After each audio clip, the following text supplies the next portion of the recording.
بسم اللہ الرحمن الرحیم۔ السلام علیکم۔ شاکر نیٹ ورک میں آپ سب کو خوش آمدید۔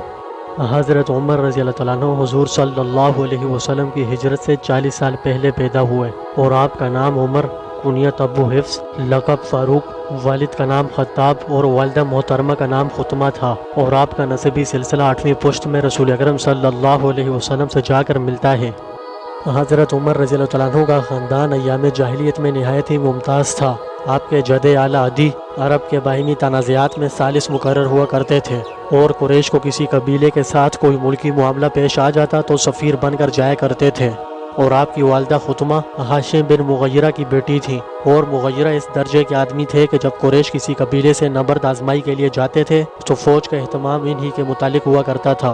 آپ رضی اللہ تعالیٰ عنہ نے کم عمری میں ہی بہت سے فنون سیکھ لیے تھے، یعنی کہ پہلوانی، نصبدانی، سپاگیری، خطابت اور خصوصاً شاہ سواری میں کمال حاصل کیا۔ اس زمانے میں انہوں نے لکھنا پڑھنا بھی سیکھ لیا تھا۔ چنانچہ زمانے جاہلیت میں جو لوگ پڑھنا لکھنا جانتے تھے ان میں سے ایک حضرت عمر بھی تھے۔ حضرت ابن عباس رضی اللہ تعالیٰ عنہ کی روایت ہے کہ جس روز حضرت عمر فاروق رضی اللہ تعالیٰ عنہ ایمان لائے اس روز مشرکین نے کہا، آج مسلمانوں نے ہم سے سارا بدلہ لے لیا ہے۔ حضرت عمر فاروق بن خطاب رضی اللہ تعالیٰ عنہ 27 سال کی عمر میں مشرف با اسلام ہوئے، اور کم و بیش الفاظ کے ساتھ آپ 40 مردوں اور 11 عورتوں کے بعد اسلام لائے تھے۔ حضرت عبداللہ بن مسعود رضی اللہ تعالیٰ عنہ کی روایت ہے، جس روز حضرت عمر فاروق رضی اللہ تعالیٰ عنہ ایمان لائے اس روز سے اسلام عزت ہی پاتا چلا گیا۔ آپ کا اسلام گویا فتح اسلام تھی، اور آپ کی ہجرت گویا نصرت تھی، اور آپ کی امامت رحمت تھی۔ ہماری مجال نہ تھی کہ ہم کعبہ شریف میں نماز پڑھ سکیں، لیکن جب حضرت عمر فاروق رضی اللہ تعالیٰ عنہ ایمان لائے تو آپ نے مشرکین سے اس وقت جدال اور مارکہ آرائی کی کہ مجبوراً ان کو ہمیں نماز پڑھنے کی اجازت دینا پڑی۔ حضرت حذیفہ رضی اللہ تعالیٰ عنہ فرماتے ہیں کہ جب سے حضرت عمر فاروق رضی اللہ تعالیٰ عنہ ایمان لائے، اسلام بمنزلہ ایک اقبال مند کے ہو گیا تھا کہ ہر قدم پر ترقی کرتا چلا گیا، اور جب سے آپ رضی اللہ تعالیٰ عنہ نے شہادت پائی، اسلام کے اقبال میں کمی آ گئی کہ ہر قدم پیچھے ہی پڑتا گیا۔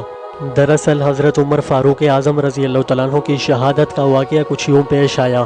مدینہ منورہ میں مغیرہ بن شعبہ رضی اللہ تعالیٰ عنہ کا ایک نصرانی غلام فیروز نظامی تھا، جس کی کنیت ابو لؤلؤ تھی۔ اس نے ایک روز بازار میں حضرت عمر فاروق رضی اللہ تعالیٰ عنہ سے شکایت کی کہ میرا آقا مغیرہ بن شعبہ مجھ سے زیادہ محصول لیتا ہے، آپ کم کرا دیجئے۔ حضرت عمر فاروق رضی اللہ تعالیٰ عنہ نے اسے دریافت کیا کہ کس قدر محصول وہ وصول کرتا ہے۔ ابو لؤلؤ نے کہا 2 درہم روزانہ۔ حضرت عمر فاروق رضی اللہ تعالیٰ عنہ نے دریافت فرمایا تم کیا کام کرتے ہو؟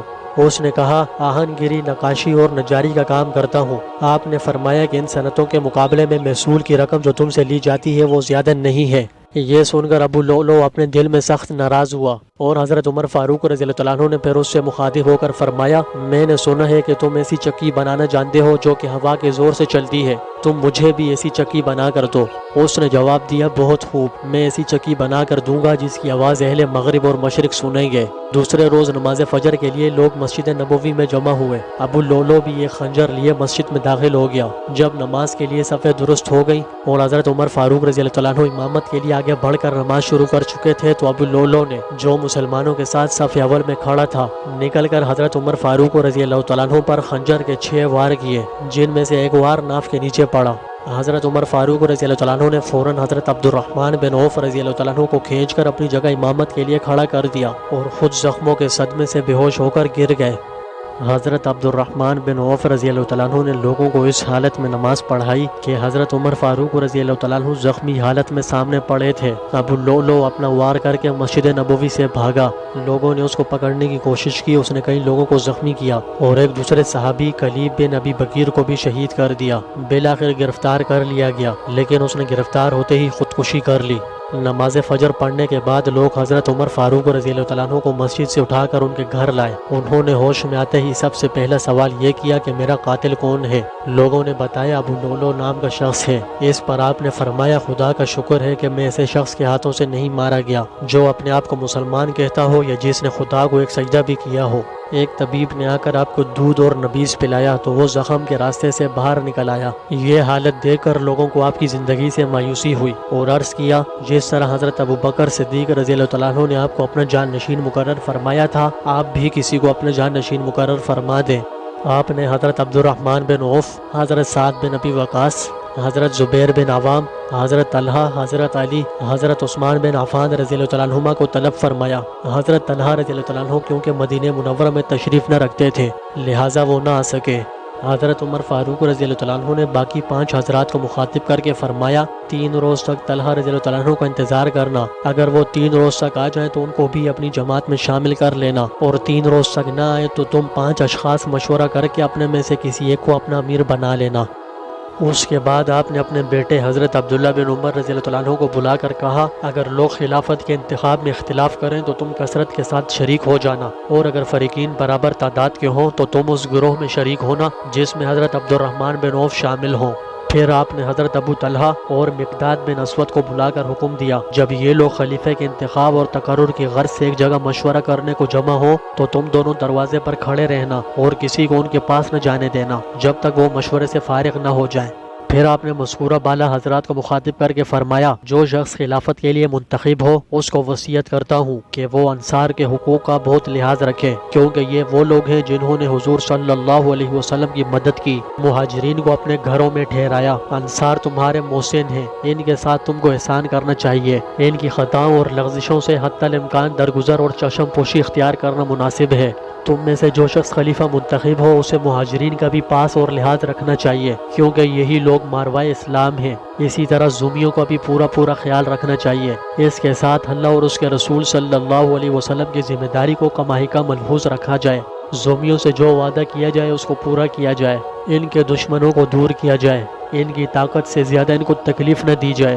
اس کے بعد حضرت عمر فاروق رضی اللہ تعالیٰ عنہ نے اپنے بیٹے حضرت عبداللہ بن عمر کو بلا کر حکم دیا حضرت عائشہ صدیقہ رضی اللہ تعالیٰ عنہ کی خدمت میں جاؤ اور حضرت ابو بکر صدیق رضی اللہ تعالیٰ عنہ کے پہلو میں میرے دفن کیے جانے کی اجازت حاصل کرو۔ چنانچہ حضرت عبداللہ بن عمر حضرت عائشہ صدیقہ رضی اللہ تعالیٰ عنہ کی خدمت میں حاضر ہوئے اور حضرت عمر فاروق رضی اللہ تعالیٰ عنہ کی التجا پیش کی۔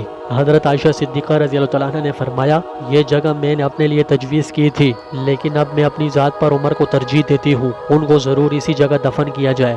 یہ خبر جب حضرت عبداللہ بن عمر نے واپس آ کر حضرت عمر فاروق رضی اللہ تعالیٰ عنہ کو سنائی تو وہ بہت خوش ہوئے اور فرمایا میری سب سے بڑی آرزو بر آئی۔ اس کے بعد یکم محرم 24 ہجری کو ہفتے کے دن آپ نے انتقال فرمایا اور مدفون ہوئے۔ آپ نے 10.5 برس خلافت کی۔ نماز جنازہ حضرت صہیب رضی اللہ تعالیٰ عنہ نے پڑھائی۔ حضرت عثمان غنی، حضرت علی، حضرت زبیر، حضرت عبد الرحمن بن عوف اور حضرت عبداللہ بن عمر رضی اللہ تعالیٰ عنہما نے آپ کی قبر میں اتارا۔ حضرت عمر فاروق اعظم رضی اللہ تعالیٰ عنہ کے بارے میں نبی کریم صلی اللہ علیہ وسلم نے فرمایا کہ میرے بعد کوئی نبی ہوتا تو وہ عمر ہوتا۔ حضرت عمر رضی اللہ تعالیٰ عنہ نے توحید رسالت کا جھنڈا آدھی دنیا میں لہرایا۔ آپ رضی اللہ تعالیٰ عنہ کی شہادت پر یہودیوں نے قبول کیا کہ اگر 10 سال مزید حضرت عمر رضی اللہ تعالیٰ عنہ زندہ رہ جاتے تو مشرق سے مغرب تک ایک یہودی بھی نہ بچتا، وہ ساری دنیا میں اسلام کا جھنڈا لہرا دیتا۔ آپ رضی اللہ تعالیٰ عنہ کی متعدد اولاد تھی، لیکن آپ کی اولاد میں سے حضرت عبداللہ بن عمر رضی اللہ تعالیٰ عنہ اور حضرت حفصہ رضی اللہ تعالیٰ عنہ نے بڑی شہرت پائی۔ حضرت عبداللہ بن عمر حضور صلی اللہ علیہ وسلم کے ساتھ تقریباً تمام غزوات میں شریک ہوئے، جبکہ حضرت حفصہ رضی اللہ تعالیٰ عنہ حضور صلی اللہ علیہ وسلم کی زوجہ محترمہ تھی۔ حضرت عمر فاروق رضی اللہ تعالیٰ عنہ 63 سال کی عمر میں شہید ہوئے۔ آپ کی مدت خلافت تقریباً 11 سال تھی اور آپ کے بعد حضرت عثمان غنی رضی اللہ تعالیٰ عنہ مسلمانوں کے خلیفہ مقرر ہوئے۔